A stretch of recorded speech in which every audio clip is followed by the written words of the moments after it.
Consistory വിളിച്ചു ചേർക്കാനുള്ള തീരുമാനമറിയിച്ച Francis പാപ്പ വിശുദ്ധരുടെ നാമകരണ പ്രക്രിയകളെ സംബന്ധിച്ച നടപടികൾക്കായാണ് മാർപ്പാപ്പ കൺസിസ്റ്ററി ചേരാനുള്ള അറിയിപ്പ് നൽകിയിരിക്കുന്നത്.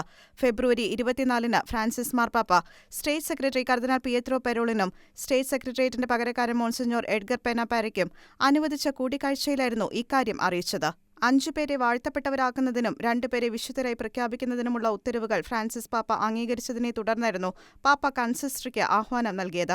വത്തിക്കാനിലെ വിശുദ്ധരുടെ നാമകരണത്തിനായുള്ള ഡിക്കാസ്റ്ററി തലവനുമായി സാധാരണയായി ആശയവിനിമയം ചെയ്യാറുള്ള ഇക്കാര്യങ്ങൾ പതിവിൽ നിന്ന് വ്യത്യസ്തമായി ഇപ്രകാരം ഒരു സദസ്സിലും സങ്കീർണമായ രോഗാവസ്ഥയുടെ സാഹചര്യത്തിലും വിളിച്ചു ചേർത്തിരിക്കുന്നത് തികച്ചും അസാധാരണമായ ഒന്നാണ്.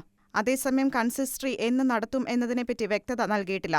കർദിനാൾ തിരുസംഘം മാർപ്പാപ്പയ്ക്കൊപ്പം ഒത്തുചേരുന്ന ഇത്തരമൊരു കൺസിസ്റ്ററിക്കിടെയായിരുന്നു ബെനഡിക്ട് 16-ാമൻ പാപ്പ 2013 ഫെബ്രുവരി 11-ന് തന്റെ രാജി പ്രഖ്യാപിച്ചത് എന്നതും വരാനിരിക്കുന്ന കൺസിസ്റ്ററിയെപ്പറ്റി ചർച്ചകൾക്ക് വഴിതെളിച്ചിരിക്കുകയാണ്. International desk, Shekinah news.